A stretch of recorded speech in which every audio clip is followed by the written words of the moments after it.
Welcome to the podcast, Jess. I've been wanting to get you on for such a long time, and at the same time, I realize why I didn't get you on. Of course, your story is still evolving. However, I'm going to let you share most of that. I want to introduce to people how I know you, and then I'll let you share who you are. So I knew Jess when I moved back to Wanaka and I set up my clinic and I said I was going to be the person, the osteopath that was going to talk about emotions on a deeper level. So you've actually followed me from my osteo world. And actually, I've just remembered that you used to have a really interesting experience every time you saw me, which ties into the journey that you've been on. And then we had a little bit of a break from one another because I went online and I didn't realize that your health started to suffer in quite a severe way, which you're going to share with us. And then you popped into my world in the release program when it felt like the wrong time. And you've gone on this incredible journey for 18 months, lots of success and lots of major challenge. And I'm so proud as to how you've navigated it. And so I'm really happy that we're going to be able to share the story. And also for anyone who has listened to the endometriosis podcast, that was actually inspired. This is the woman, Jess, who actually asked that question. And I know that some people have been really curious to hear where you're at. So that's how I know you. How do you know me and who are you, Jess? My pleasure. Hi. How do I know you? Well, yeah, I was lovely friends of mine in Wanaka suggested I came and saw you as an osteopath when my physical body was having a rough time navigating a few things. I think it started with my Achilles. Now I know so much more. Like, okay, that's why that was popping up.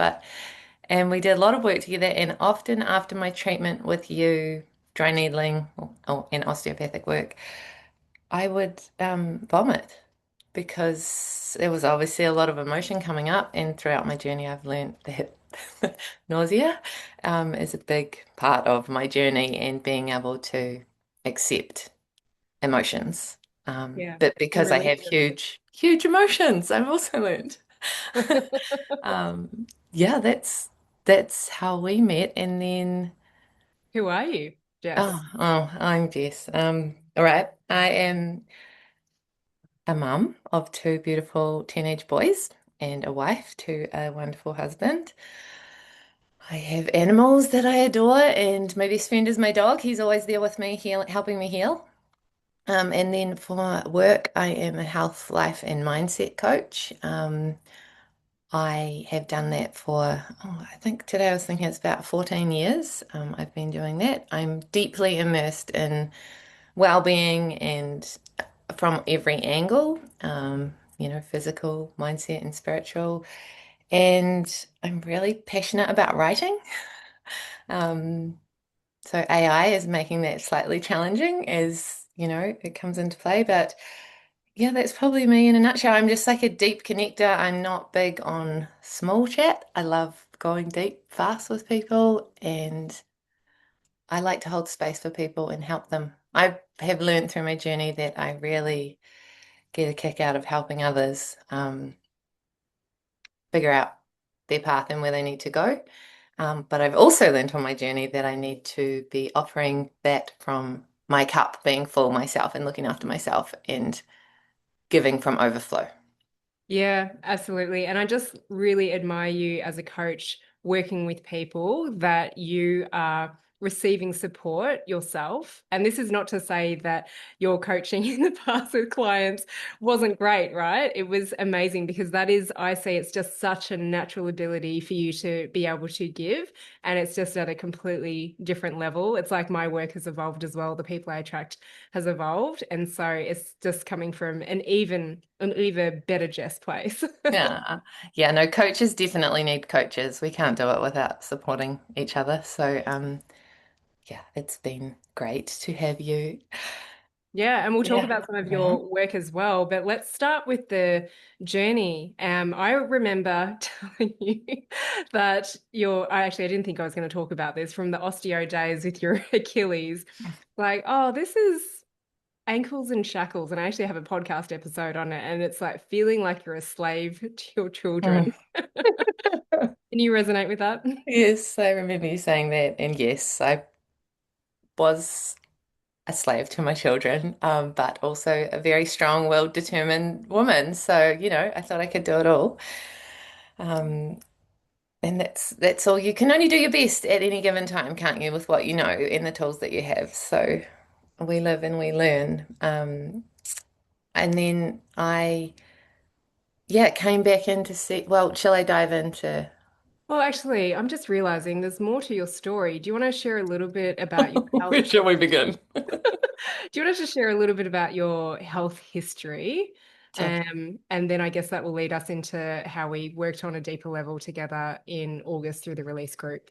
Yeah, sure. So, I've grown up always kind of not, I was a healthy child, but I had like ear issues and throat issues, and I had a few surgeries, and I would often get quite sick in my throat, in my glands, which I now know was probably because I wasn't speaking up at the time. So obviously, everything I've learnt in regards to my emotions is thanks to you, Jen. So just put that out there as we begin. And yeah, so it would often be in my throat, like glandular fever, tonsils out, nose issues, hearing issues. I had a few operations on my ears. Um, as I've now learned, I wanted to block off what was being said around me. Um, and I was diagnosed with polycystic ovarian syndrome at about 1920. Um, so now I'm 43. A lot has changed in that time. And it's possible that I didn't even have polycystic ovarian syndrome. I just had cysts in my ovaries. But back then, there wasn't a lot of research done around it. So, anyway, I was told that it would be very difficult to have children. My husband and I then had no trouble having our first child. I then had a miscarriage, and then we had another son. Um, Everyone was healthy. The births were great and natural.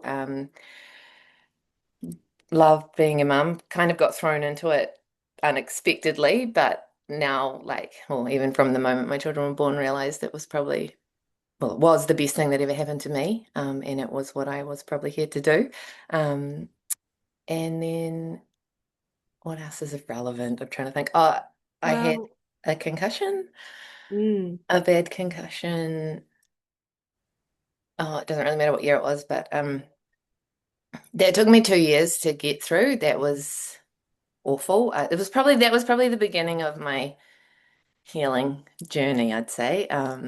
Whether we want to use the universe helped me along there or not, but it was a ski accident, and with these challenges arise like a change of friendships, change of support group, learning who's there for you, who's actually not there for you. And you obviously have to channel, like dive deep into yourself and work out who you are and pull yourself up out of the awful lonely hole that you find yourself in when challenges arise.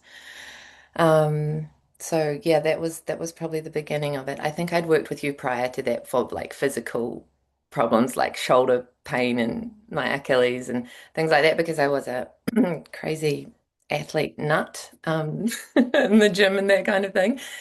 Taking my physical strength and like fitness and using it to get my emotions out in a very unhealthy manner, I now am aware of. But then it served its purpose in time.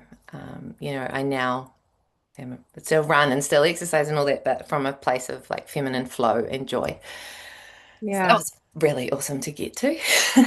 I know. It's been such a beautiful transformation for you. Are you open to just share anything around food relationship? Oh yeah. So I had an eating disorder from probably age 18 or when I started university, probably a little later than a lot of people click into gear for that kind of thing. And that has followed me most of my adult life. I don't think, I think when with eating disorder, you're always sort of in recovery. Obviously, since well, we're going to get there, but since the cancer journey began and has finished, yeah, that's all absolutely gone. But my relationship with food was pretty awful, probably through my 20s. Like a majority of the people I guess I know, a lot of women, you're trying to make your body smaller when I'm like athletic and have a lot of love to give and deserve to take up space on this planet, and size doesn't determine your self-worth.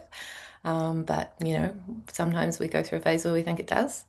And you can, yeah, anyway, I could talk Yeah, about that you for know, days. it was interesting because yesterday I had this realization. I shared it on my Instagram stories, and I was thinking about eating disorders that you may have healed on a physical level, as in you no longer have the physical eating disorder or a disease stage. But my question always is, have you healed on a deeper emotional level? And I really do feel like you're still on the journey, but you have moved through so much significant stuff, and it goes to show with all the shifts that have happened in your external life. So, can we jump forwards to where you were at in the couple of years prior to August 2024 when we met again in release with your Yep. reproductive system? Yep. I just want to quickly say doing the emotional work helped me process my emotions so that nauseous, wanting to vomit feeling didn't arise anymore. Anyway, just had to get that out. So before we started working together again, I think I reached out to you, Jen, because I had been offered a hysterectomy. I for probably 3 years prior to that had been just suffering from like your standard perimenopause symptoms, along with nausea, really bad nausea, and lethargy. I was like housebound when it came to having my period, and it was like no energy, fatigue, just it was awful. Um, I just wasn't Did well. you receive the diagnosis of endometriosis? So I had a scan on my everything, uterus and my what are they called? Ovaries. Mhm.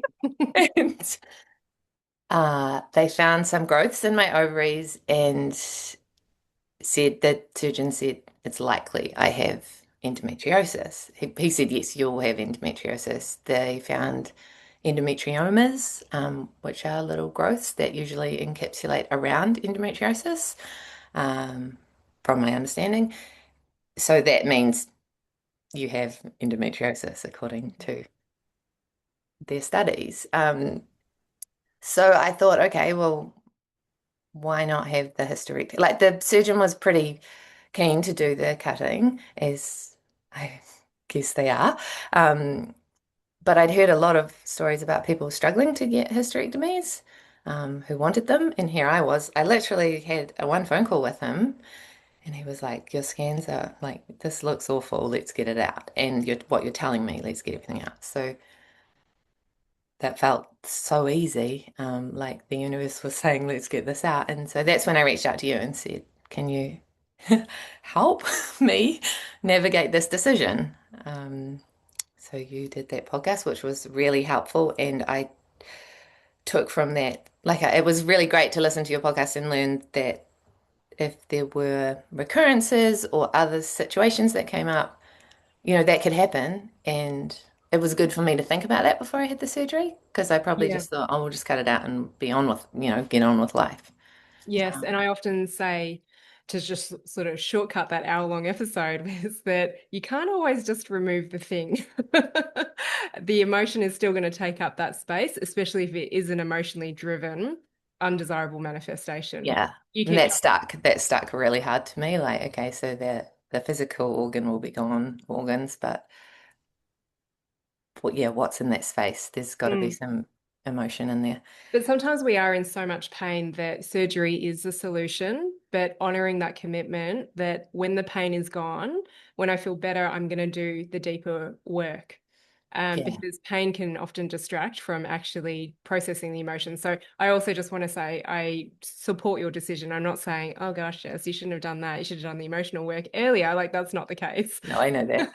I know that. And I, yeah, you said come and do the release course. And I was like, oh, I can't do the release course because I'll be recovering from surgery. I need to focus on that and the kids and work and all the excuses.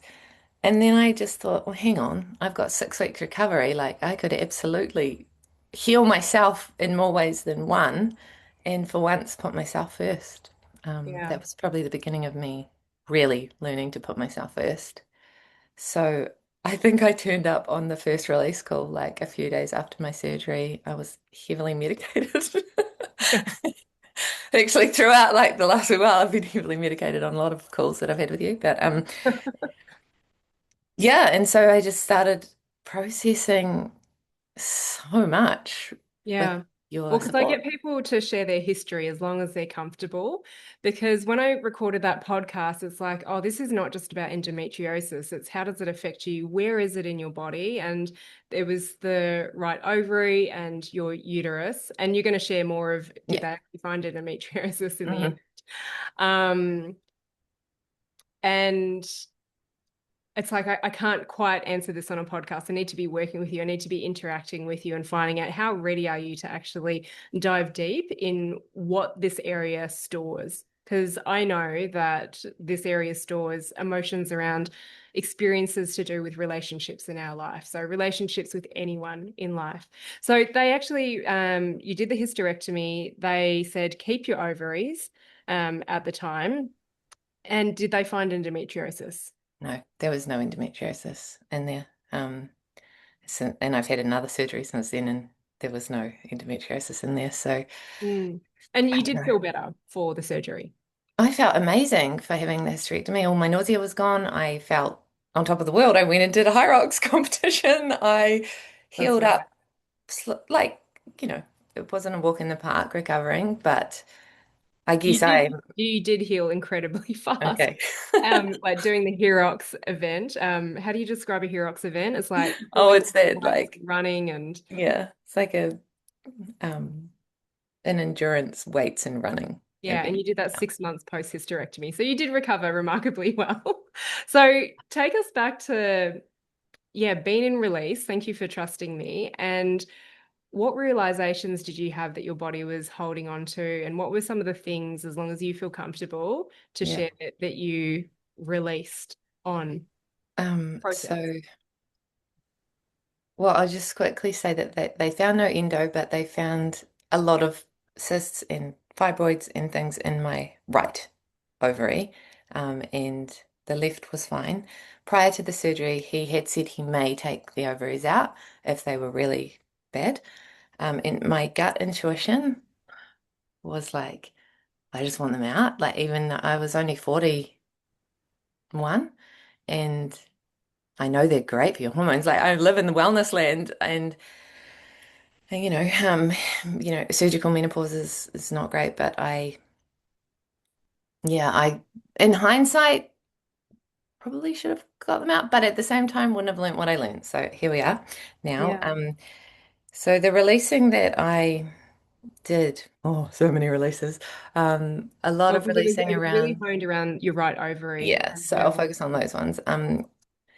Masculine relationships, so relationships with my father from early childhood to today, relationships with my brothers, um, relationships with my children who are boys, released on like my husband. I'm surrounded by men, even my animals, I mean, and but more so than the masculine relationships, like the physical men.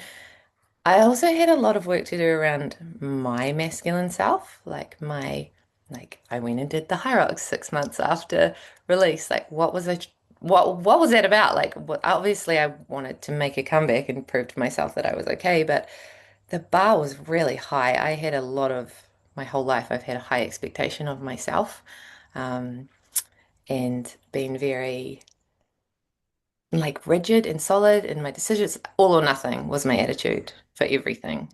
And we need to remember to talk about now how I am, what I told you last night. Um, and yeah, so I did spend a lot of time releasing on my past self and Yeah. thoughts that I'd had and things that I'd done and decisions I'd made that when I really get got down to finding the messages and learning more about myself and what I actually needed, they weren't really aligned to the real me. Yeah, yeah, I think it was just like lots of oh my gosh moments. And also, we should just say that even though you talk about the males in your life that you released on, it's not to say that there was anything wrong with them. It Oh was just no. your experience. And sometimes there's positive releases, sometimes there's negative releases. But it's like, hey, there's just experiences that we haven't processed. And it's obviously been a huge gift for you. Yeah, I mean, we're all human and we all experience things differently. So, what one person's perspective is on something is completely different to another. So, Yeah. yeah, just events and things like that that had happened. As I said at the start, am a big feeler, a big empath. I hold a lot of space for other people. A few things have happened in my life where I've held the space for others and tried to well, yes, there's the people pleasing side, but there's also the side of just you just want everyone to be okay and you just want peace. And Mm. then you find yourself in the middle of everything. And yeah, there was probably one event that just really kicked everything off in that regard for me, which maybe led to the next steps. I don't know, but Yeah. So that involved releasing, but it also involved a little bit of coaching, which you really took on board to just actually communicate and remove mhm. yourself from that situation and just say, I can't talk about it in this way. I need to leave it to you guys. I need to Yeah, look. that was really powerful actually, that like yeah, putting some pretty solid boundaries in place and yeah, well, I was healing myself. I realized once I started doing this work with you that I needed the boundaries in there to create the time for myself. You know, life's going on, everything's busy, but you can make the time Yeah, and you and should. you're that particular type of constitution that I say, and it's funny because I've known you for such a long time, and I keep on saying, Jess, you've got this constitution. You're like, no, I'm this. Uh, like we won't go into the specific names of it. I'm like, but that kind of person who's dominant in that constitution will usually resist their constitution. They'll make themselves look different and not accept themselves. And like the more you accept yourself, the more you understand the true nature parts of you, then you'll be in more harmony with your body. And the more you actually look after yourself, because this constitution also wants to support and give to other Mm. people. But the more you can actually look after yourself, you're going to start manifesting amazing things for the people around you, your family and friends, and you're going to create more harmony and manifest Oh, them. so true. And Like you when I, did. yeah, when I stopped self-loathing myself, Mm, um, deep internal, I didn't even really realize it was there, but it was there. Um, and started, yeah, just putting myself first. Yeah, like you say, everyone else around me benefited. So, yeah. and it And was, if, there sorry, was you go. something else really cool from working with you because you were so open. You do like these great dumps, and I just noticed there's Dumps really, meaning like written dumps. yeah, yeah, yeah. Sorry, because that is a way that you can release as well. So yeah, you do these written dumps, and you'd feel a little bit bad about it. And I'm like, no, Jess, just take up the space. This is for you. You've invested in this, and it Mm. was like 24 hours. Then you'd have the clarity. But another pattern that you brought to the table is why is it every time I want to do something for myself, a challenge pops up? So you want to talk about that pattern? Yeah, that's been a theme. Every time I like have a new business idea or try to get going with my business, one of my children would get sick. Not just like a cold, like seriously ill or injured, or you know, I homeschooled one of my children, or both of my children at separate points for different reasons, and it was always every time, or I'd like have a whole lot of clients booking in with me, and I wouldn't have the time and space to be the mum that I thought I should be. Um, and so I'd have to choose in my mind, like, oh, you know, or I'd get really, really chronically stressed trying to juggle it all. And through working with you, I learned that I can do it all Yeah. without getting stressed and have the time and the space, like Well, it the was a and real word. Yes, it was a real rewriting of because he had such evidence that every time this happens, it's almost like an expectation now. Mm. And that's where the attention went. And so the question was, how can you just come back to releases and create space to be able to hold both, but not to get sucked into just the challenge and then have to drop the thing that you desire. Yeah, and I think because we learned, like you found the pattern that when I released and shared, changes happened instantly almost. I Mm. started to see that pattern too. So then I would do a release on the situation and it would resolve. And it didn't snowball into something that it didn't need to, and then, well, stress makes you sick. So I guess looking back, I didn't really get sick while I've been working with you. I've had Yeah. other things going on, but But um, yeah, you didn't get like the so much of the glandy stuff yeah, and because I was growing. speaking what I needed to. Mm. Even today, like I was about to start doing some work, and my child rang from his school.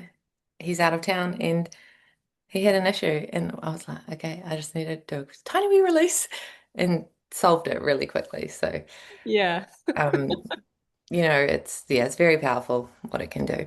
And what else opened up in your life during this period of time? So there was cool stuff that happened in your relationship and also in business. So I love to say that people come into release usually with some sort of pain point with their health, but we look at all facets of life. So there was some cool stuff happening with your business. Are you able to share as much as Yeah. you're able to with that? Yeah, so my husband and I owned a financial business. Let's leave it at that. It's not my story only, so I'll just leave it there. And he was he's the financial one. I am not. I'm here for the love and the kindness. Anyway, um, it kind of got to a point where it was growing really fast, and we needed to make a decision whether we wanted to sell and let someone else take it to the next level or keep it where it was. And I guess we were both feeling a little bit stagnant in what we were doing, and he was ready to maybe make some changes, so he decided, yeah, let's sell it. So he asked me to come and support him a little bit more in the business. So I put my coaching on hold for a wee while. Well, I still had a few clients, but put a lot more energy into the admin side of the business, which is I found quite dull, for want of another word. Like it was really exciting to be working as a team because we make a really great team. But I wasn't the job wasn't really aligned to my values hugely. Yeah, so I was probably a bit stuck there. But anyway, that's beside the point. It was great because we got it to a place where there was like three interested parties in buying it, and we had a figure that we wanted, but I was like, I reckon that it's worth more than that. Crunch some more numbers. And he came back, he's like, well, yeah, it is, and all the rest of it. So we kind of manifested a bigger number. And Yeah. And I after, love that because what I want to share here, I'm not going to go into the figure, don't worry, is mm, that that figure felt a little bit impossible. oh Like yeah, just play with it. And within our groups, I had you share and speak out the figure that you wanted to be able to receive as well. And the releases started to transition to releasing on the business itself and making sure that you could let this go because it's a baby that you've both built and then to be able to, yeah, send it off and let someone else make it even better. yeah, and that was why it felt good, because it was doing so well, and they could thrive with it as well and enjoy it. Yeah, so it was really quite straightforward to get the fees that we wanted. Yeah, but it also After, happened in really interesting ways. You don't need to go into it of like it wasn't necessarily just the straight exchange, right? It all worked out. yeah, yeah, just like, yeah, people coming in at the right time and everything evolved, just allowing again things to evolve naturally in the Mm. time and the space that they needed to. I also believe it's because you guys put such good energy into it that it was Yeah. so easy to transition to the new owners. Yeah, yeah, it was really nice timing for everything. Just shut that. Mm, that's Um okay. and yeah, so that was happening, and also at the start of that year I had sent my little baby, it's not a little baby, he was 14 at the time. He'd chosen to go to boarding school. So just going back to the part where we were kind of reaching this new chapter of our life, and we were like, what there's more out here. What do we want to manifest? Like, what do we want to do? Is kind of playing with magic, I guess. Like, Mm. and doing the work with you was helping me see what you can achieve. Like I was writing goals with you, and they were all coming true, and or they were all being ticked off, and I was creating desire statements that were coming into fruition because I had like that structure with you. And it was like life was getting quite playful. Um, yeah, in a weird fashion.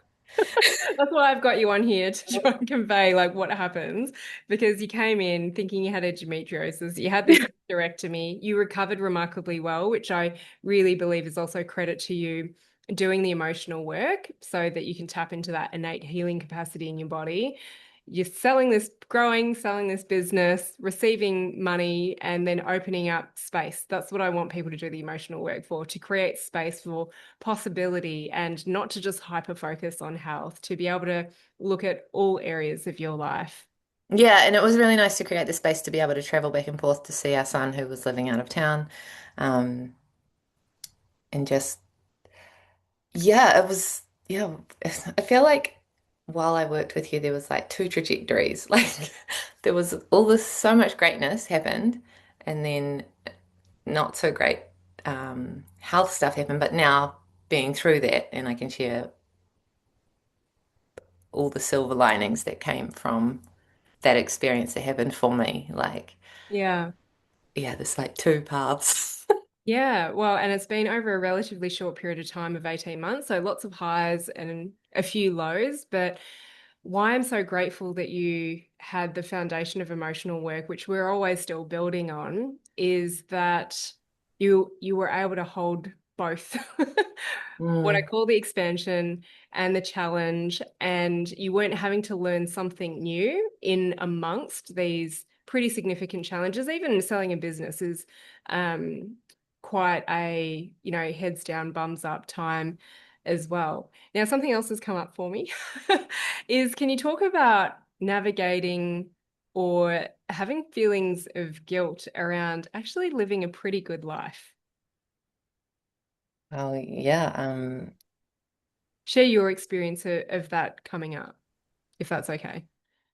Yeah, so I have a lovely life. I have a wonderful husband. Yeah, we fight and have our arguments and, the usual, but he's incredible.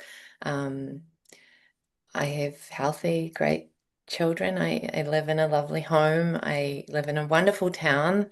We are lucky enough to have worked hard to create financial capabilities to live comfortably and, take holidays and do things we want to do. I have a beautiful extended family who support me in every which way, and I have amazing, incredible friends. And at times, especially when you have time to think about it, guilt can creep in. Like, well, I don't deserve this. Like, that's not fair. And being such a deep, like like I feel other people's feelings so much. I have to spend a lot of time alone.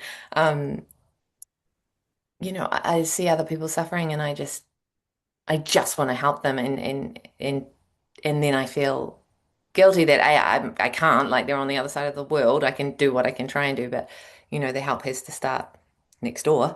Um, and that guilt can sometimes turn into I think it probably turned into like self-loathing and self-hatred, and maybe at times it turned into me causing myself to get sick. Well, it's just so interesting because a lot of people think, okay, well, when I get the house, when I get the well-paying job, when my family gets healthy, when I get my health, that life would be easier. So I just wanted to Mm. touch on it is like, hey, yes, and let's go and find out. And I know that new feelings and new questions will come up. It's like, hang on, I've well, it's having the appreciation and the gratitude, but moving through having this free of guilt, free of shame. Yeah, and also like hard things have happened to us that a lot of people say, oh, how did you get through, like how did you get through that? How did you manage with that? You know, when I look back at the challenges we've had, they've been big, Yeah.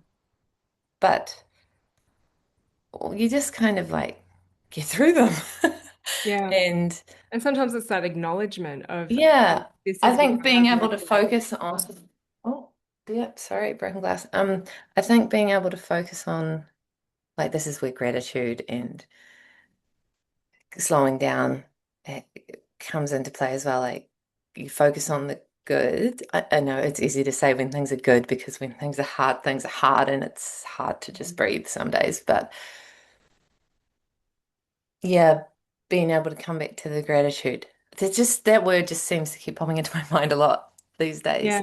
But around. you are someone who can truly, I feel, drop into the gratitude, whereas so many people do it from a place of like, I must come from gratitude. I'm just going to say I'm grateful for things, Mm. not really feeling it in their body. They're still in their head. And so that's why things in the external world aren't changing, or, they don't necessarily have space for the gratitude to actually land.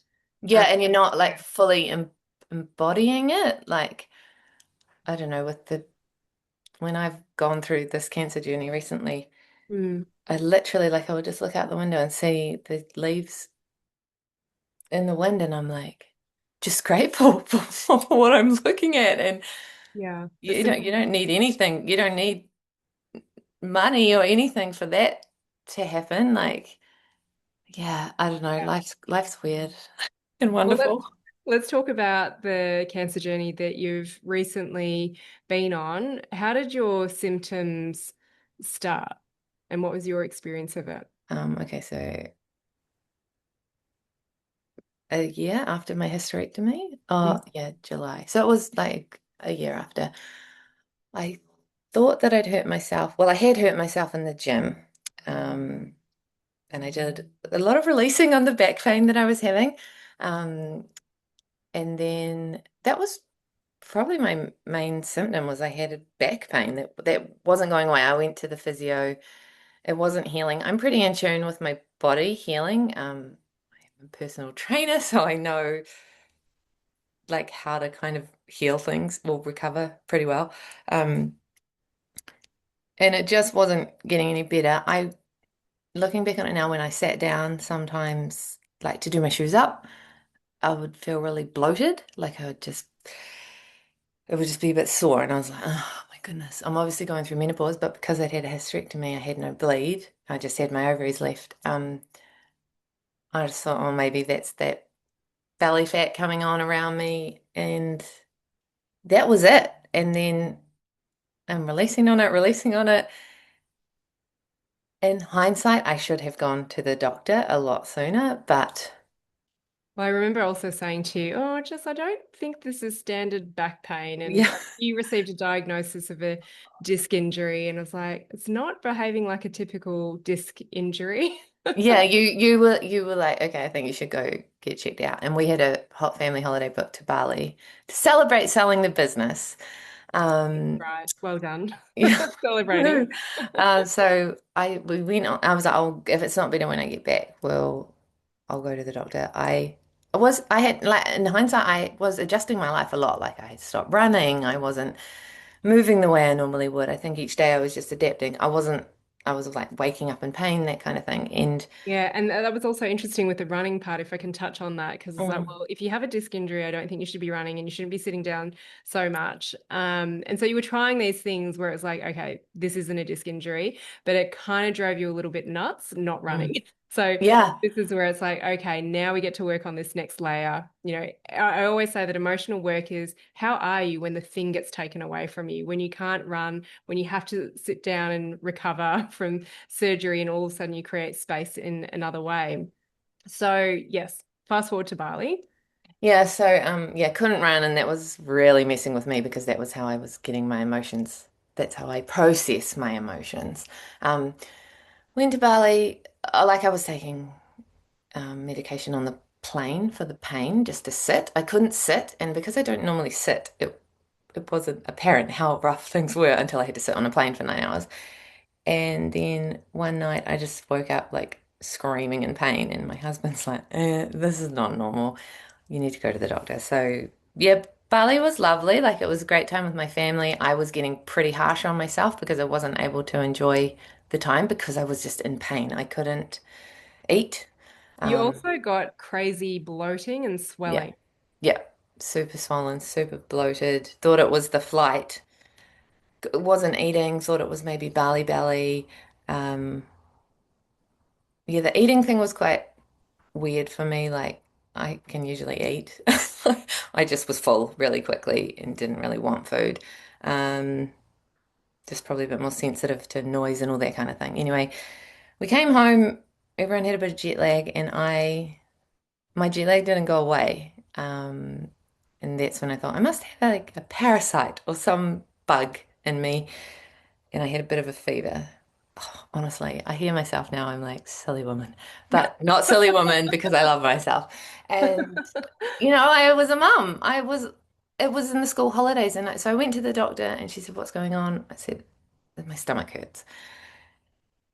And I said, I've been looking after everyone else. I haven't really been paying attention to myself. I've just put it to the side. And then she pushed on my stomach and I just burst into tears. She's like, oh, okay. And then I kind of said, oh, I had a bit of a sore back as well. I definitely downplayed it in hindsight, but anyway.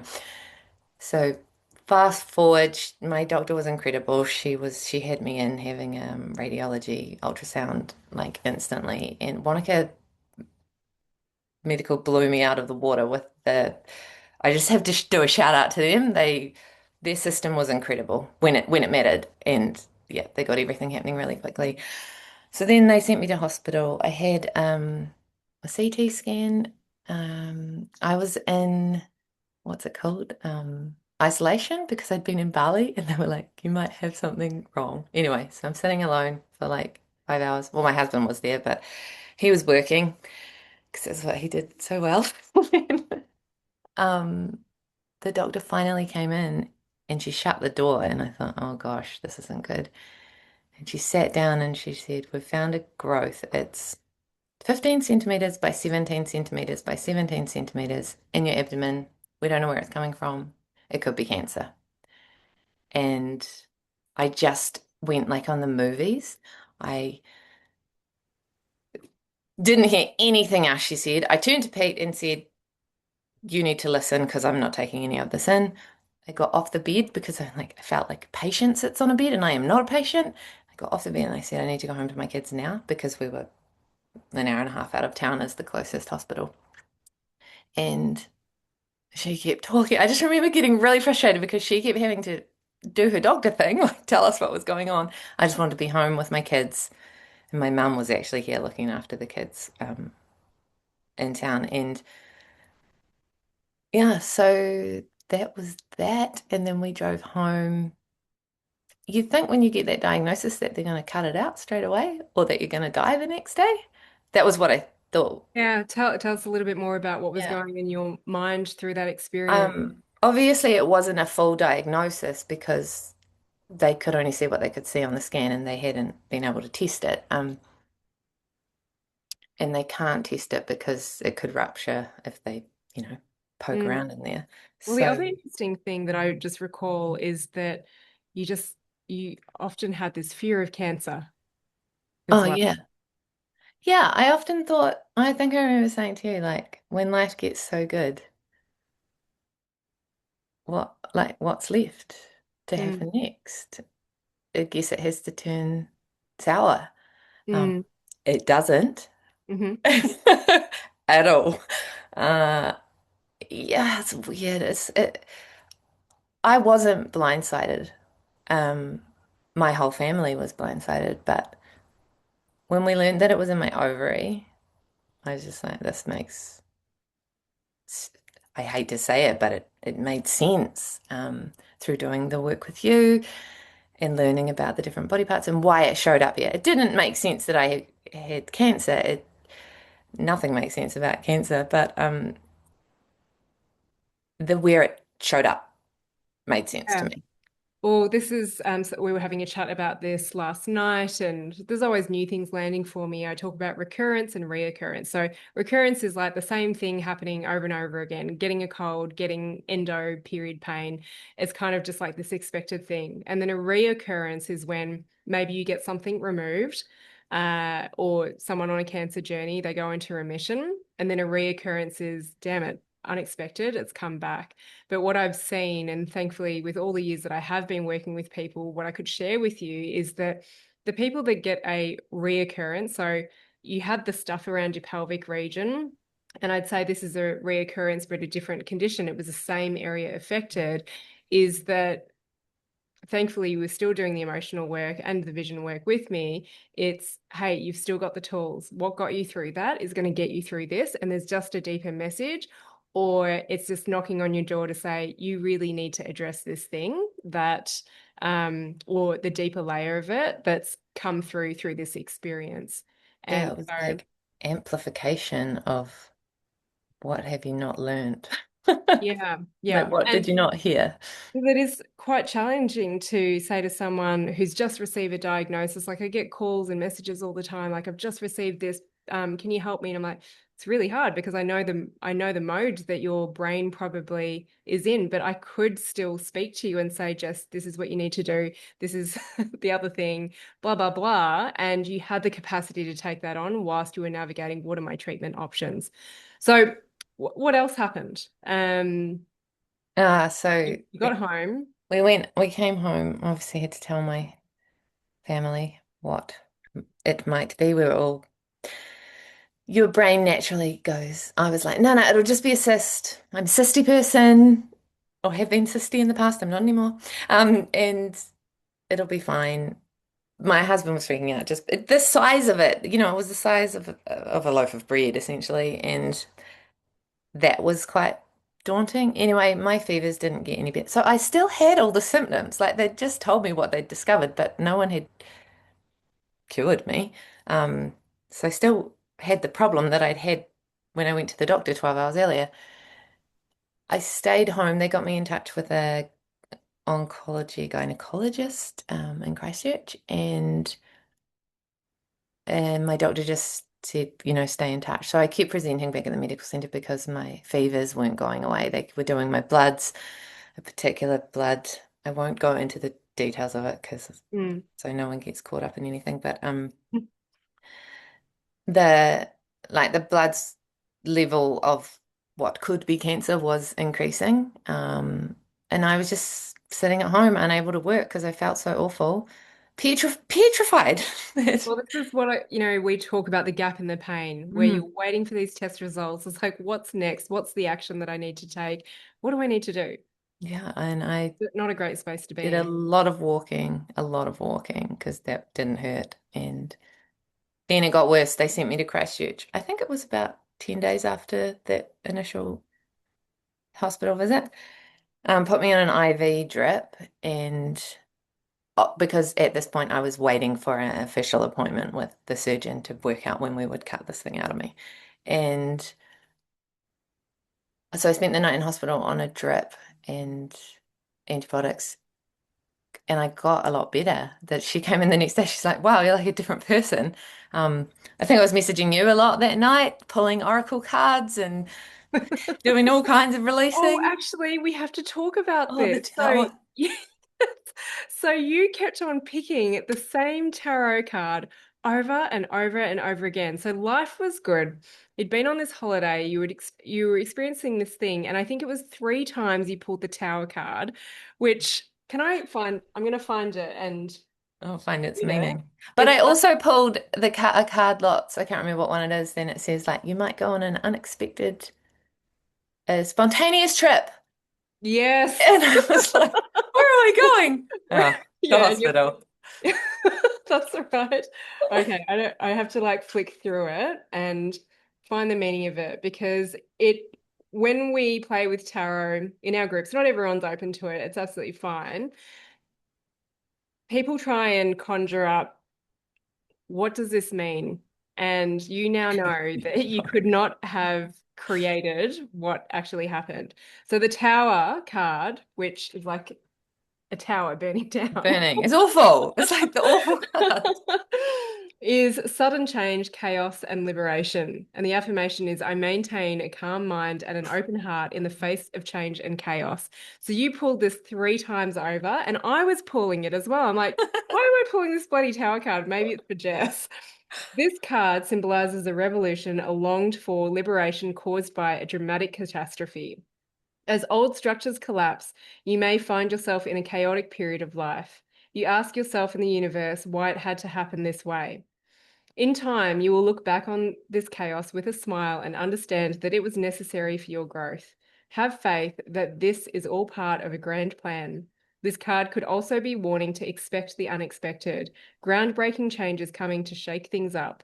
Relationships that have weak foundations will not last much longer. Oh, that's so interesting to read that now, knowing what happened. Pretty Okay, powerful. so there's that. We're curious, and you're like, maybe it's this trip to Christchurch that was unexpected. Oh. Maybe this is the chaos. All right, so Mm. you've had the drip, you're looking a lot better Yeah. with antibiotics. So she said, go out for the day. You can like go and have a coffee with Pete. And I walked across to Hagley Park because the hospital's across the road from there, Christchurch Women's, and I just felt this pain. I had a sip of coffee and I felt this pain, and I was like, that's a new pain that I haven't had. And then it just continued to get worse and worse and worse. So I got myself back to my hospital bed, and oh, I've had two children naturally. And unlike you, I did feel the pain. This pain was like nothing I could even explain. I went into primal mode. I was making animal noises. They were giving me meds, but they weren't even touching the side. 6 hours I was in, it was a Saturday, so the usual happenings in the hospital don't happen that way. And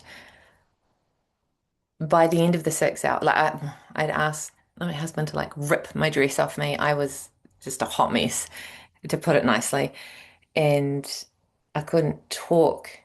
He was getting really, really distressed. So he sort of actioned things to happen. And then finally they said, right, we're going to call your surgeon, who like just, and these are the silver linings that I'm talking about. So the surgeon that they called was the woman who had looked at my case already. She already knew all my scans. She'd met me the day before. She'd put me on the drip. So she knew me as a person. And so that she came in and, they're like, obviously we need to get this out of you. We're going to do the surgery. So she came in and spoke to me, and oh, I'm getting like, Or just the fact that you were in Christchurch as well, because yeah, we do live 3 hours away from a major hospital. Um, and yeah, you were already there when this happened. And even yeah, just like the Bali stuff, so like going on holidays, that's like the safe space for things to come up. That's when it really got worse with the swelling. And then you're in Christchurch, so then things yeah, are you have different. this pain, which I'll let you explain, and then your surgeon is there. Yeah, this is phenomenal. And she came in and she said, look, it's probably rupturing based on what you're feeling. Um, and then at this, so had quite a lot of morphine on board at this point. So the pain was starting to decrease a little bit, but oh, ugh. As you can tell, I can't actually find the words to describe that pain. Curious, were you vomiting? Yep. Okay. Yep. Because, I and this vomited is where twice. it's like your form of releasing. Yeah. And that was actually the first vomit. I just said, I'm going to vomit and puked all over the floor. My husband caught some of it. And the nurse saw it and she was like, oh dear. So that was when things started so my vomiting saved me. I started to action things. Anyway, obviously I couldn't handle the meds that they were giving me. And she came in and she shared with me a few things that were pretty awful.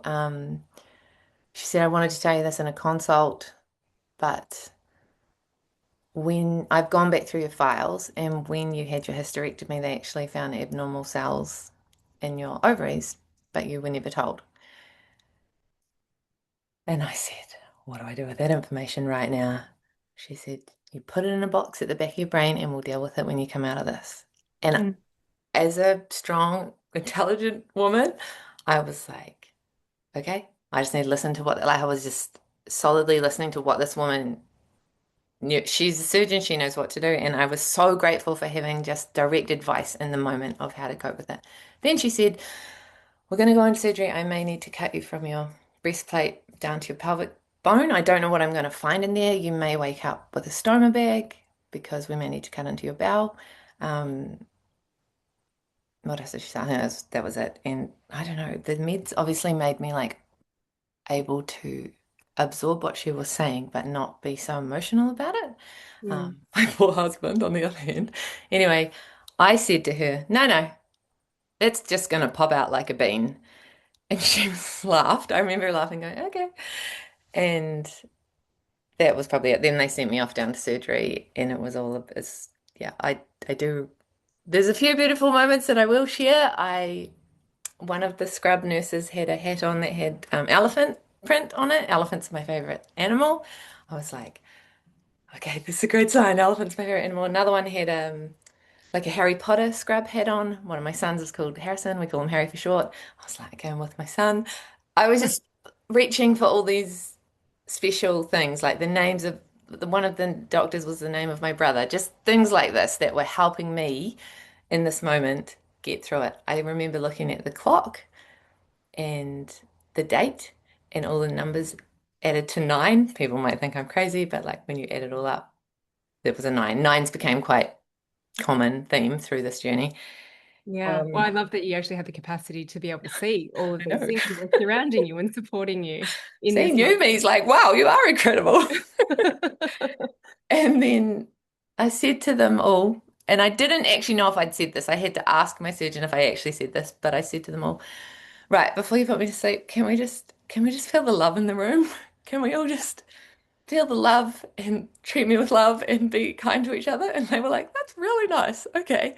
So that was a nice way to go to sleep because Jen, I didn't actually know if I was going to wake up from that surgery. Neither Mm. did Pete. Um, yeah, they were pretty brutal about going into it, how things could end. Anyway, I Mm. did wake up and the cyst did come out like a little bean, as I had suggested it would, manifested, I guess. And she did a beautiful cut just from my belly button down to my pubic bone. Mm. And I guess I woke up grateful to be alive. I woke up a new person. I say I was reborn. People may think I'm crazy, but I really don't care what anyone thinks of me now.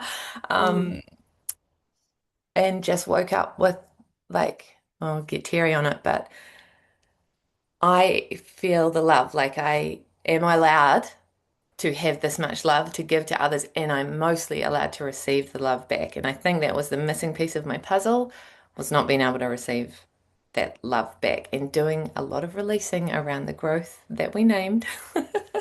I won't tell the world what I named it, but I will say I named it the name that no one would let me call my child because it grew in my ovary, and Oh, I was like, yes. yeah, this is my one to name. Yes. Um, Oh, yeah, just actually, that just brings up another thing around releases. Are you able to touch on that? Do you know where I'm going? oh, do I? Give me a hint. I'm sure I'm happy to share. Okay. Miscarriage? Oh, releasing on the miscarriage that I had. Yeah. Yeah. Um, what more can I tell you about that? Do you feel like there was anything in relation to this and a miscarriage?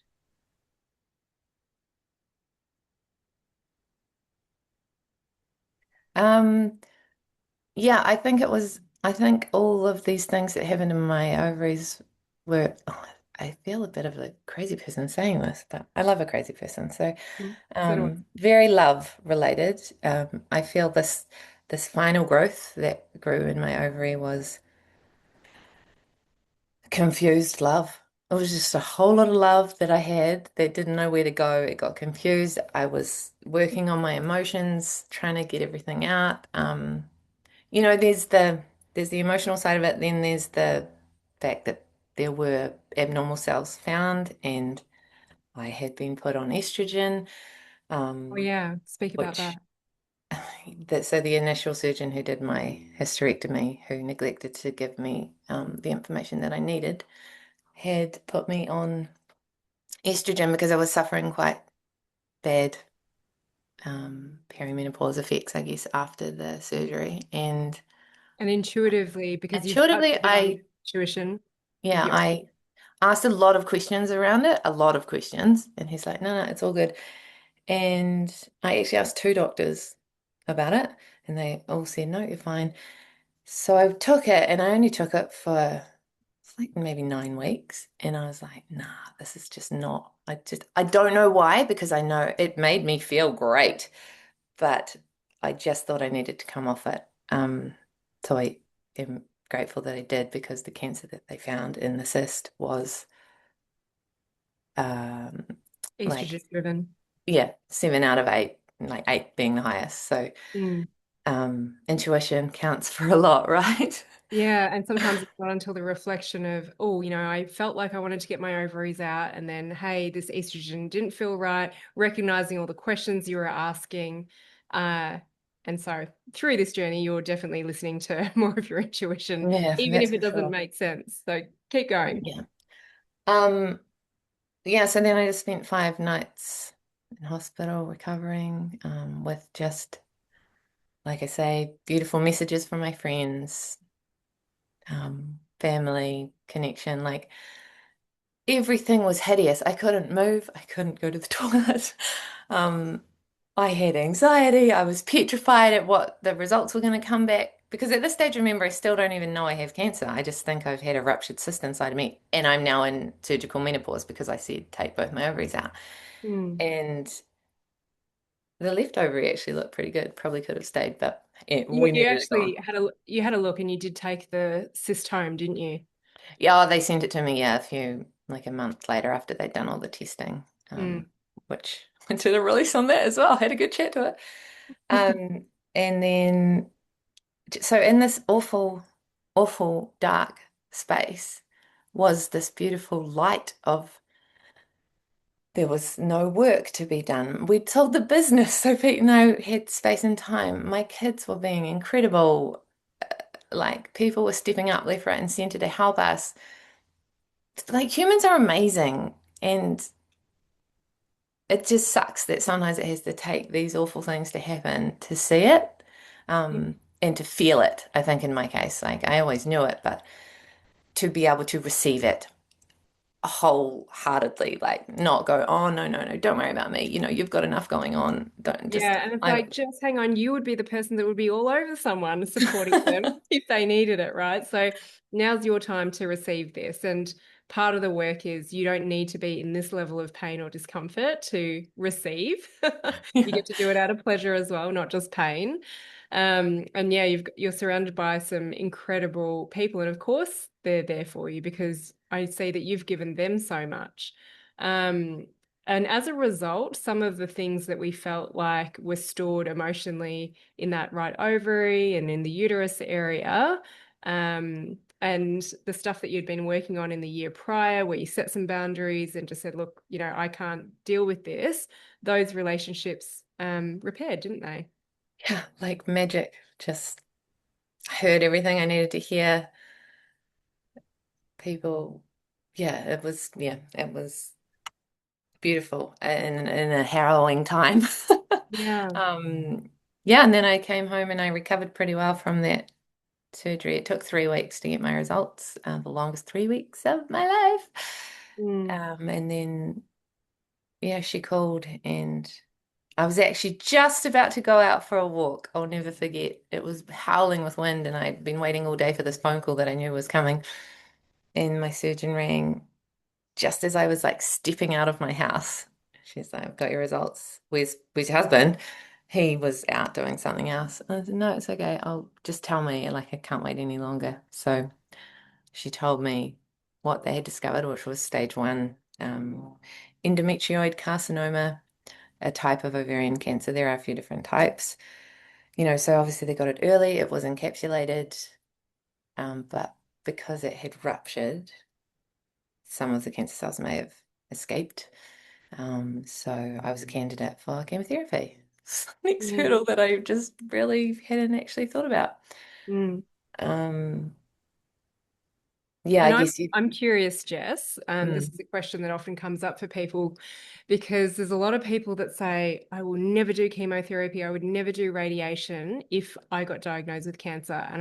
And I know from the experience of working with a lot of people with cancer is that you never know how you're going to feel until you're actually in those shoes. So what was your thought around chemotherapy and radiation? Because you did have a fear of cancer, so I'm sure that this is something that you oh contemplated yeah. along your Well, and friends and family have had cancer, so you journey. think about putting yourself in their shoes. Well, the first thing I said to my surgeon was, I'm not having chemo. I Mm. literally said that out loud to her, and she was like, okay.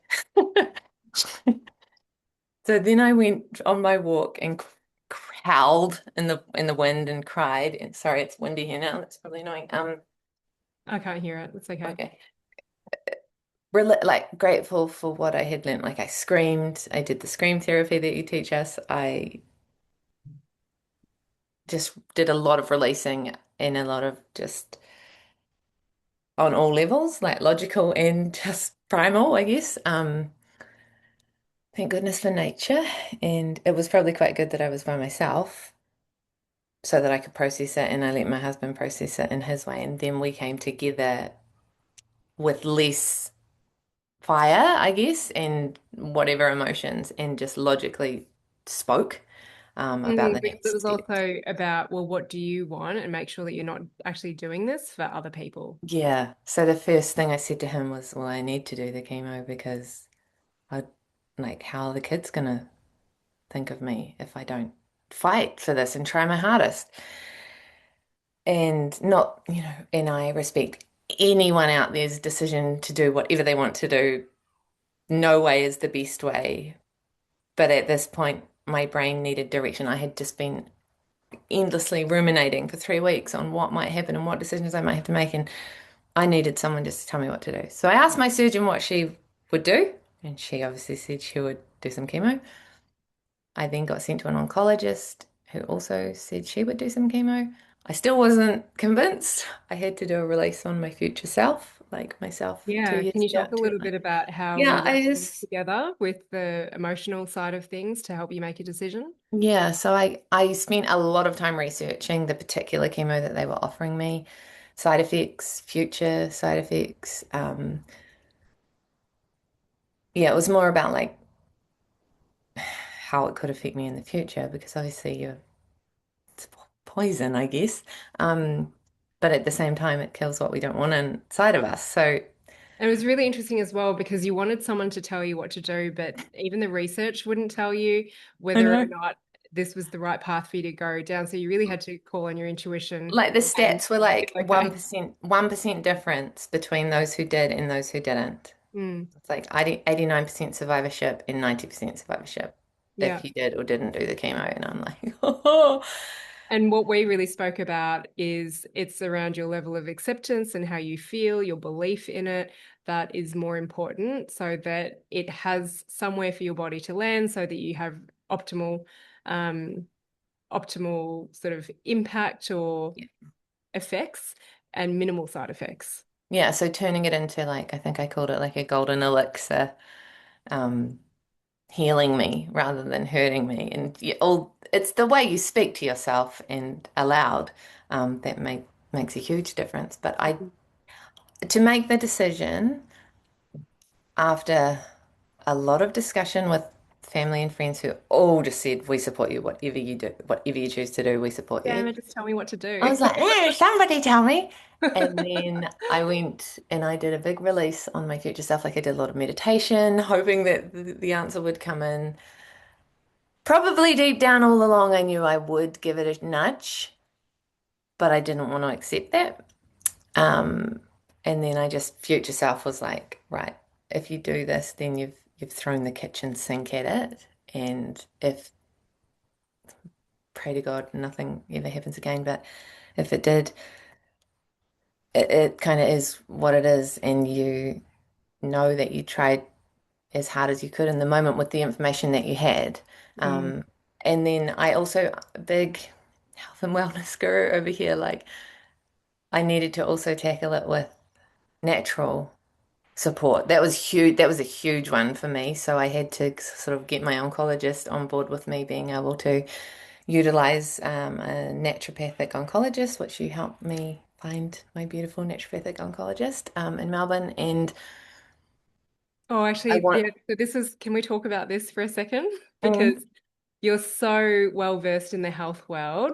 I was like, Jess, you cannot manage this yourself. You need to get support. And because, yeah, Shannon, I worked with when I was back in Melbourne. I know she's an amazing oncology naturopath and she knows a lot about this emotional world. So she did my training as well. So I was like, she'll be able to tell you, and I can give her a download that, you can just tell Jess as it is, like when she's it was great to just share a little bit of your history and for her to really be able to support you in the best way possible. It's yeah. like, yeah, because there's so many herbs out there, but there's so many different cancers, and not even if, herbs are natural, they're not all good for every No, type of cancer out exactly. there. Like So there's a you lot actually of make stuff herbs. worse. Yes, a lot of herbs that I will never touch again in my life that could make things worse. So it's Mm, really important to speak to someone who knows what they're talking about. mm.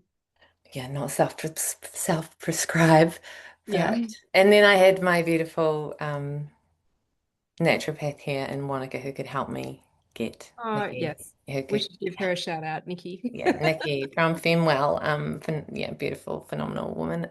Mm. She could just, I don't know, I felt like I always needed like two opinions on everything, two or three. So she could just like check the doses and, like, Well, when you're in pain, that's what I say. It's in chapter 3 of my book, Healing Beyond yeah, the Diagnosis. It's when you're in pain, you're going to look to other people to give you the answer, and that's okay. But then there's another stage where then you have a little bit of intuition and you just don't take everything for gospel. You run it by whether or not it's in alignment with you. And then there's a stage and phase where you're in full intuition, but sometimes you're going to be thrown back into the pain. And it was really great that you could chat to Nikki as well, because it's like, hey, there's still other stuff that she sees you for, but making sure, again, you're not having to make these decisions of what do I take, what don't I take, how can it all work well together. yeah, it was so good having all these people who knew their field really well that I could talk Mm. to. Um, and then just finding gratitude that I could pay for their service, like that gratitude just kept coming in. And yeah, Yeah, you were just so well set up for this experience, I weren't was you? like, oh, cool, I trained for this for my life. Yeah. But the final decision was actually made when I realized, and I knew that it was, I kept waiting and waiting and waiting for this decision to come. And it was when I realized that I could stop. If I started, I could stop. I could actually be in control. I was obviously trying to find control the whole time. And it hadn't dawned on me that I was allowed to say, that's enough chemo now. I want to stop. Um, and once I realized that, I was like, oh, okay, well, yeah, let's give it a nudge. So, chemo for Christmas, I believe I And you had were going it. to finish up on your birthday if you did 6 rounds. So tell Yeah. us about the chemo journey. Ugh. How did you Um, prep yourself for that? Yeah, how did you support I yourself? did a lot of research because I really love researching and got a lot of information on the common side effects. I know I'm very sensitive to medicine, so I kind of took on board that I would probably have most of the side effects, but also, as you told me, based on my constitution, I should be able to handle it quite well. Um, my dad has actually been on a cancer journey, and yeah, funnily enough, he was the one person who actually said, do it, do the chemo. And I actually needed him to tell me that, and that was part of the uh, chat that I probably needed to hear to heal some of the pain that I had in my body. So yeah, that was yeah, funny what you have to go through to hear what you need to hear. But prepping for chemo, just yeah, lots of research, lots of discussions. My surgeon was really good. She called me a few times just to talk through things. I had a lot of anxiety around it all, but I fell back on my fundamentals, which is what I've coached for years and years and years. So nutrition support, exercise, like gentle exercise where I needed it, strength training, all that kind of thing. And my mindset, like I wrote messages to myself on my mirror, reminding me how healthy and well I was and how I could recover and endure hard things and reminded myself I was loved and I like gave my body massage like self massage and I had this time, the beauty of time while I was waiting to start the chemo to really like I did like meditation on my cells to heal them. So I came at it from all angles. I didn't just do it one way, I did it my way. And I think that's what is so important for people, anyone on any journey, any challenge, to do it your way and then it feels right. Yeah, absolutely. And can I ask, how did it feel being part of a group? Because again, you could have just decided, no, I'm not going to put my attention into this group anymore, but you did have that support. And I just loved how you kept on showing up. So that's how I know, all right, someone's done the work, they've got capacity for this because you didn't check out. Yeah, I know I leaned in. Yeah, you still came to pretty much all of the calls. Yeah, even on steroids after chemo one day, Yeah. after my first infusion, I was like, I'm fine. This is fine. Well, yeah, and then I got the side effects, but it was great having the group support. I could tap in and out when I needed, which was nice as well. Not just, yeah, I don't know, really enjoyed having the group and it would have sucked to not go through that with, you have your friends and you have your family, but sometimes you need another, and this is where like a therapist, psychologist, coach, or whatever would come in to help because Mm. it's a safe space. I don't know the people in the group. I only know them through our very deep emotional journeys that we go on together. So you can just offload and you can just tell it how it is. And it's almost like a journal. Yeah, and that whole thing of me going, just, if you need to, you just come in here and you do your dump, and I don't even need to respond. I know the 24 hours you'll say, guess what? It's just having that safe space, right? And Yeah. yeah, we've got those unprocessed emotions in common. And I think so many people see people going on a cancer or a chemo, radiation surgery journey, and they're like, oh my gosh, you just need to focus on your health. And it's like, but there's other cool, exciting things that kept on popping up for I you, know. especially in this interesting cycle of like 3 weeks between chemo. So every round of chemo was different for you, even though So it was different. the same. It was like a journey of grief, I think, is what I can liken it to now. Like I journaled every day. I've written like 65,000 words. Well, what else did you write and create? Yeah, well, yeah, I wrote. Well, no, I can't say because Oh, it's a okay, birthday that's fine. present, but I did some Okay. writing. I did Okay. some writing to someone, Yeah, okay. and probably my favorite thing I've ever created with words through Yeah. this journey. So that was pretty powerful in itself Mm. to know that So I've yeah, got you, that you did in get me. very creative with all sorts of ideas of how you want to live your life in that downtime. Yeah, and obviously ovaries are where we create. So I'm like on a mission now to continue to create greatness for Yeah. myself and everyone around me. Oh, that's so beautiful, flipping that round because I say you can't just take the organ out. It does work for some people, right? That the emotion still stays there. And then, you got not such a pleasant manifestation of it that asked you to go deeper. And I feel really confident that you have moved through this part. And now you're saying, hey, even though my ovaries aren't there, even though my uterus isn't there, I still hold the energy of creativity. I think that's really important. It's just landed for me because some people would go, I don't want to take that away. It's like you can't. You can never take away this energy that's going to occupy the space. Yeah, and I don't think I would have landed there if I hadn't have done this work with you because Mm. that was actually really huge for me right from the get-go, right from that first podcast that you recorded. The organ can be gone, but the energetics are still there. And so Yeah. it's huge for me now to be able to have space and time to create because I need to create great things, not cancer lumps. Yeah. And, on the topic of recurrence, fear fear of recurrence can definitely be a thing for people to navigate. And even though I say, look, I'm pretty confident that this is not what you're going to experience again, not because of the health treatment journey that you've been on, that's been pivotal, but it's because of your way of being and how you're adjusting your life and how you're connecting in with your vision. That's why I feel confident. But also, if it does happen, Jess, you know that you can move through it. You Yeah, move through the hysterectomy, you move through this journey, and it is just remembering to keep it really simple, the emotional processing. What is your vision, your desires, your goals? And you're someone who trusts the process and you would show up. Oh, actually, we'll talk about the desire statement every month. You would post your goals, even though you're going through treatment, even though you're going through hard times and surgery.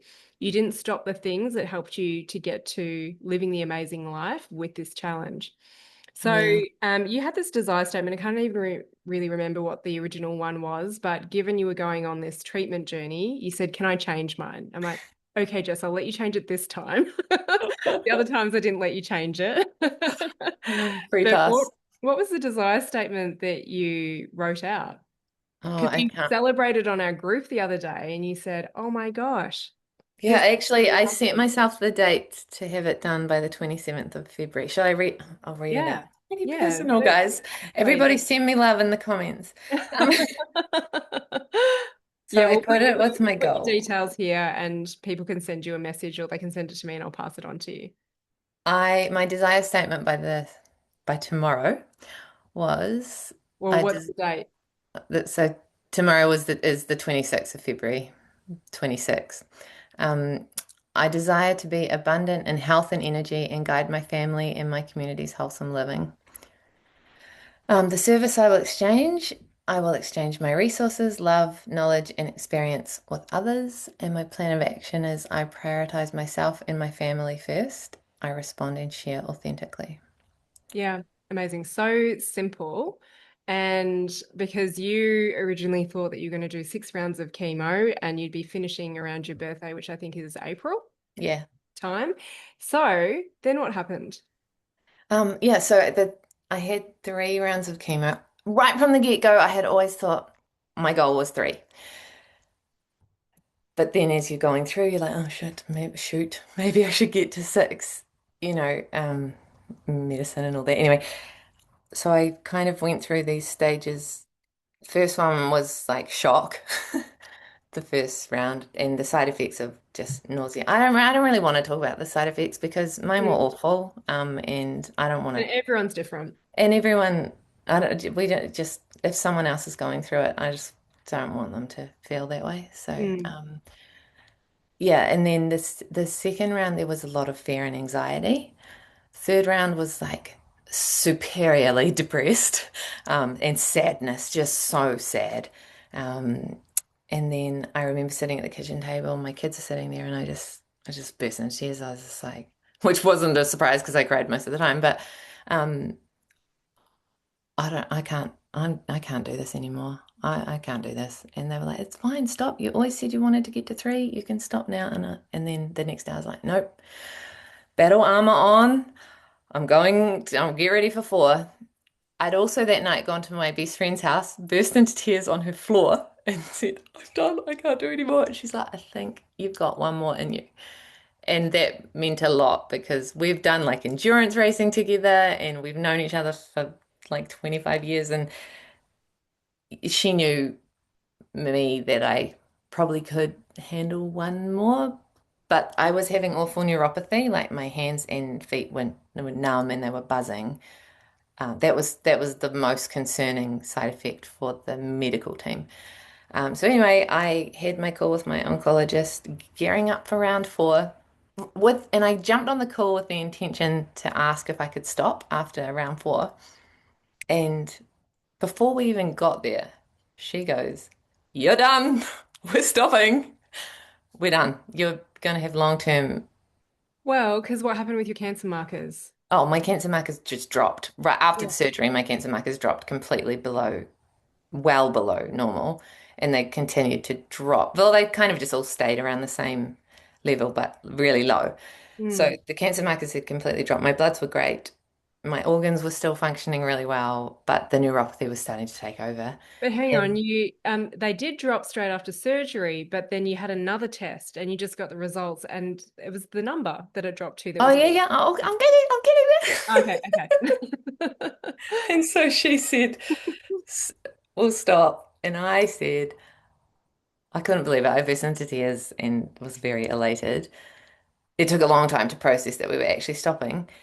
And I think she said we could stop because on that last round, as I said, we were going through almost these stages of grief. In that last round, I almost got to a point of acceptance. And it was like I got to acceptance and then time collapsed. And she was like, we're stopping. And then I said, can we just do one more blood test? I don't know Oh, who I am I right love that. now. So when you actually accepted, that's when, Yeah. yeah, it Like all she says, we're started. stopping, we're done. And I'm like, one more blood test, don't cancel my appointment yet. I'm like, who am I? And so then I went and got that blood test and the result came back and it was a 9. And I was Yeah. like, Significance of 9 for you again. closure, it's done. And even the date for that treatment had been booked in on what added to a 9. So just, Mm. and there was so many other nines throughout this situation. So Mm. like 9 a.m. meetings and yeah, I don't know. Maybe I got in my head about that, but No, it it's very literally gave me reasonable. guidance at times. If it was a 1, it was go for it. If it was a 9, it was like no, like number Like, plates, all that kind of thing. yeah. Angel just yeah, it was crazy. So yeah, so it was a 9 and I was like, well, that's me done, guys. Yeah, and then you shared the desire statement in our group. It's like, oh my gosh, this Yeah, actually came true. And so you've had so many evidence of desire statements and goals actually helping you, supporting you. And so I hope that you stick with it. And it's like, guys, there's no absolutely. excuse. Yeah, If no, Jess can do it, even definitely. amongst this challenge, you all can. Well, it gave me positivity, Jen, to well, obviously as a people person being in a group setting, other people having challenges, it keeps you level, it keeps you humbled, gives you perspective on the good things that you do have in your life. And obviously you get the support and all that as well. So it was really powerful being part of the coaching group at the time. And I wasn't sharing anything on my own, like social media or anything like that. I just needed to journey Yeah. this by myself with my closest friends and family. And I'm really pleased I made that decision. That was probably a little different than in the past. I might have like journeyed it with everyone, but I Mm. just felt a bit different about this time. So having the like your embody group and some of the release groups was yeah, probably well, it was game changing for me. Well, Um, how long has it been now since that happened? Was it July that the cyst burst? July was I injured my back, and Oh, then okay. October And then October, that's it right. ruptured, and I had the Yeah, so surgery. we're only like 3 or 4 months post. Yeah, it's weird. It's like time collapsed. I'm like, oh, that's. And you had But I, another amazing recovery. yeah, yeah, and I have fear. I have to speak to this. I have Mm. fear of recurrence, as anyone would, and I have fear that more awful challenges are going to come up. But Mm. I've also learnt through the work that I've done with you that if I release more, then maybe I can get through them more efficiently. Like you don't want to, when people say like have a speedy recovery, it's like, well, you Yeah. actually just need to like do what you need to do to get through it. But Exactly. And um, sometimes it's about releasing on the fear, and other times it's about like, just acknowledging it and not letting yeah, it want to go observing. away. So sometimes it's just having that support to say, well, which one is it that I've got Yeah. to sit with? And then it's not just releases, it's about having for where you're at, it's having the vision for your life. But that stuff comes after you've created a foundation of emotional work. Yeah, and I think I could only get to a place of sharing, like coming on your podcast and Mm. sharing my journey on my own social media coaching page. Like I couldn't do that, and I told myself I couldn't do that till I'd finished the chemo and then processed a bit more. I had to be, and this is where I have grown and changed from the work that I've done with you and through my Mm, journey, obviously, and as myself, I had to look after myself first mm, and then give from the rest. So, mm. but I was worried if I shared that, oh gosh, how are people going to think of me if something happens again? They're going to think, "Oh, what an idiot. Like she shared all this stuff that she did and how she did this. And now I realize, no, I'm not sharing because I am like a savior.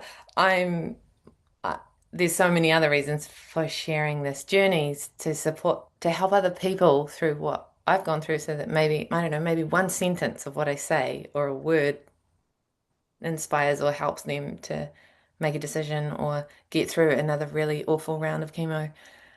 Yeah. Or accept it and have a really great time on chemo.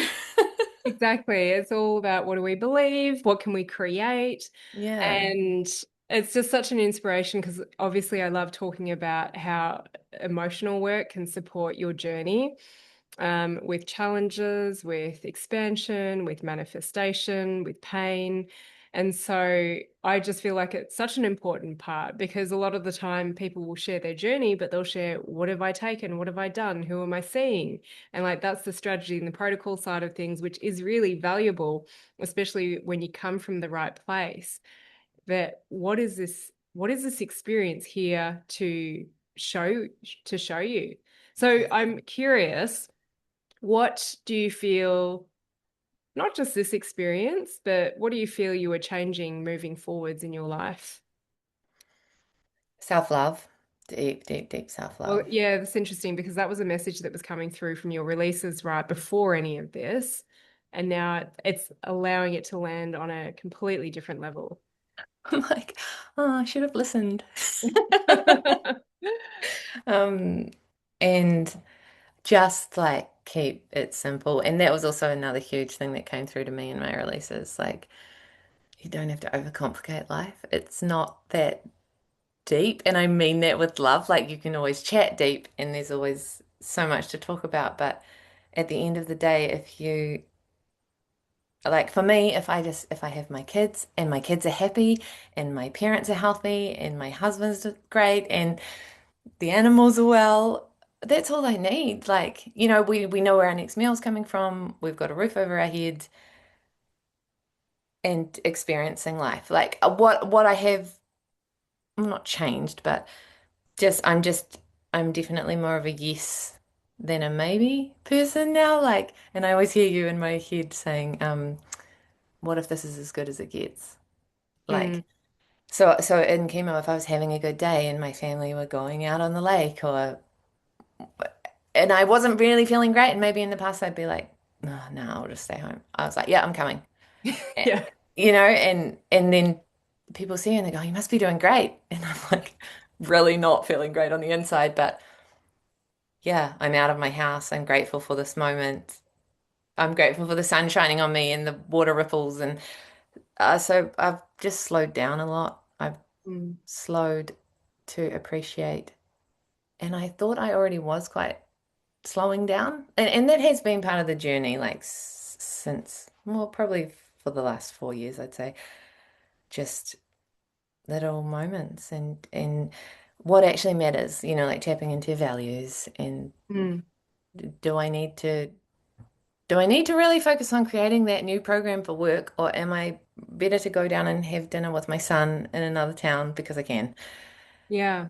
But you are also creating pretty amazing work. And actually, I just want to mention something is that I did this thing called the cycles, and I don't know if it'll still be about when people are watching this. It is at the moment.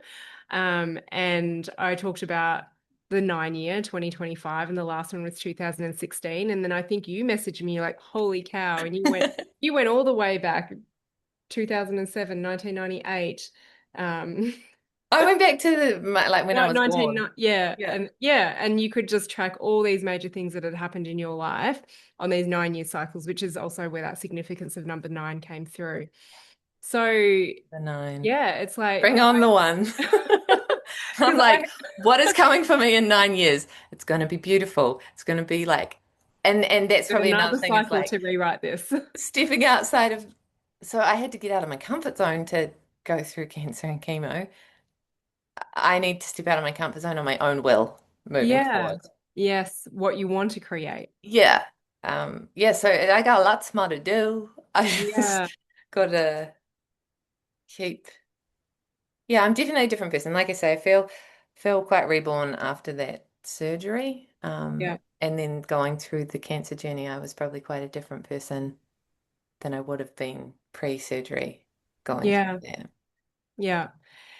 You're the second person now that I've worked with that has been diagnosed with cancer while we're working with one another.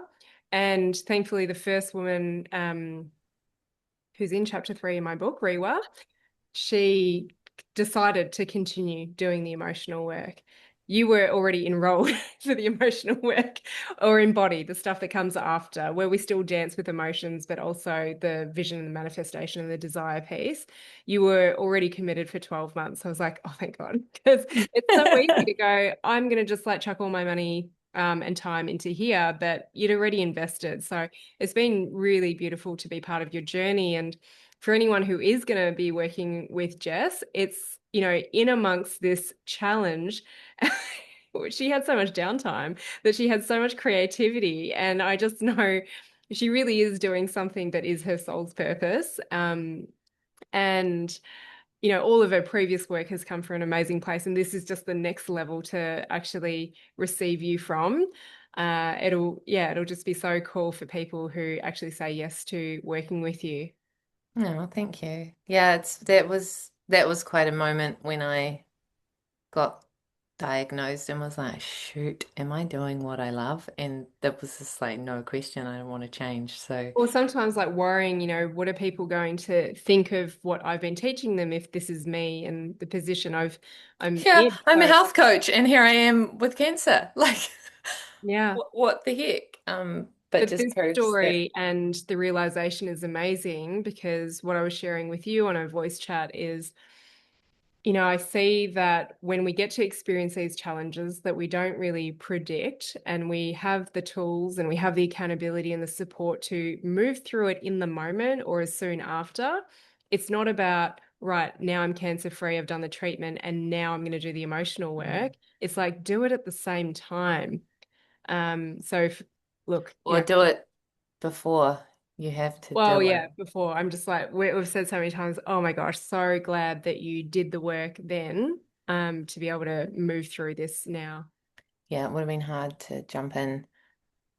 But I mean, people are amazing and they can do what they need to do. Mm, But yeah, it's very powerful stuff. yeah. So is there anything else that you want to share with us? Just look out for me. I'm gonna be going traveling with my family. Oh yeah, living in alignment with your values. That's very cool. Absolutely. And just okay, so I would say to anyone who's made it this far through our very long podcast, listen to your body. Listen to the warning signs, do the emotional work as well as the physical work. Be kind to yourself because you only get one chance to be kind to yourself and just lead with love. And I really used to feel like I sounded silly saying that, but now I just wholeheartedly feel that way. Like if you love yourself and you can love everyone around you, generally everything works out okay in the end. And like the toilet still gets broken and the car still gets scratched, whatever, but does it really matter? Don't sweat the small stuff. Yeah, amazing. Actually, I do have one more question for you, and it is in relation to release. Now, I know that you followed me. I'm so grateful that we get to work together in this capacity with the emotional side of things. You followed me from my osteo world into the emotional world, and release is where things really got changing for you. It's where, the nausea and your body started to feel better. What would you say to someone who's considering release? Because we know people have a lot of hesitation around it. Oh, like all the people that I send your way that need a minute to think about it. Um, do it. Like you're investing really a tiny amount of money because it's your whole life that we're talking about to learn these incredible techniques. and not just learn the techniques, but have the support to make sure that you can do them like off the cuff. Like I can just go for a walk now and do a release really quickly. And I just couldn't imagine my life without it now. So, yeah, that would be my advice. Just do it. Amazing. Thank you so much. So, Release is my Thank you. program, and it is where I teach you how to process your emotions. It's where you learn the release process, all of the variations, so that you can apply it to every area of your life. And it's for people with chronic illness, complex health conditions, whatever pain you might have in your life. So if you've resonated with what Jess has shared, what I share on the podcast, then I would love everyone to end up in Release at some point. So go and check out the details. I'll pop the link in the podcast show notes.